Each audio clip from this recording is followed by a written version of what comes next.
Bonjour à tous. Aujourd'hui, prenons un moment pour réfléchir ensemble. Si l'homme ne s'appuie pas sur le Seigneur de toute puissance et de majesté, s'il ne place pas sa confiance en lui et ne se soumet pas à sa volonté, alors sa conscience demeure dans un tourment incessant. Entendons le poids de cette vérité, âne âme errante, privée de son maître, est écrasée par l'univers. Sans cet ancrage céleste, chaque pensée brûle, chaque instant devient un vertige absolu face au néant. C'est vraiment frappant de commencer comme ça. En fait, ces mots qu'on vient de juste d'entendre nous plongent direct au cœur du Rizali Nour. Absolument, c'est le point central. Et aujourd'hui, on va vraiment décortiquer ça. Cette idée que sans cet ancrage dans la source unique, la conscience humaine, c'est juste une prison. C'est le mot, oui, une prison absolue.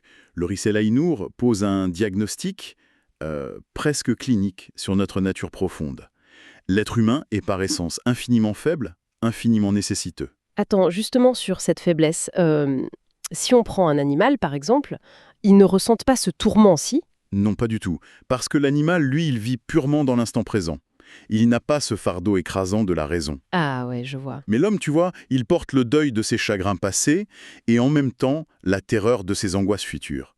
Si cette immense conscience ne s'élève pas vers le Créateur, elle dégénère. Elle se retourne contre elle-même. Exactement. La pensée devient d'une souffrance insupportable. C'est comme l'image d'un navire, non? Un navire super majestueux, mais qui n'a aucune boussole au beau milieu d'une tempête parfaite. C'est une métaphore redoutable. Et le texte pousse cette logique très loin. Il affirme que l'univers matériel, les causes physiques qu'on croit voir, la nature, tout ça, n'a absolument aucune force propre. Vraiment aucune, hein. Même pas les lois physiques de base. Rien du tout. Ce ne sont que des miroirs, des reflets des attributs d'un maître absolu. Attendre le salut de la matière aveugle, c'est... C'est absurde, en fait. Voilà. Le centre absolu de toute force, c'est uniquement le Seigneur de majesté. D'accord. Mais du coup, ça soulève une grosse question conceptuelle pour moi. Le texte parle de se soumettre totalement à sa volonté. Oui, l'abandon total. Mais tu sais, pour un esprit moderne, le mot soumission, ça sonne très souvent comme une perte d'autonomie, voire un enfermement total. Comment est-ce que cet abandon peut libérer l'esprit? C'est le paradoxe suprême, non? C'est un paradoxe magnifique, oui.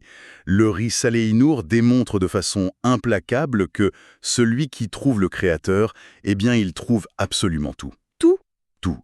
L'illusion d'être indépendant, de vouloir tout maîtriser soi-même dans un univers chaotique, c'est ça, le feu destructeur. Ah, je crois que je saisis. En gros, si on se croit indépendant, on se sent obligé de porter le poids du monde entier sur ses propres épaules. C'est ça. Et nous sommes fondamentalement impuissants face à la maladie ou au temps qui passe. S'en remettre à lui, c'est déposer ce fardeau écrasant. Donc la confiance absolue, ça transforme l'angoisse en paix. Au lieu de s'épuiser à lutter contre chaque vague, on accepte que l'océan est gouverné par une force infinie. C'est exactement ça. L'intellect ne trouve son véritable repos qu'en reconnaissant son immense vulnérabilité face à la majesté divine. C'est la seule vérité. C'est fascinant.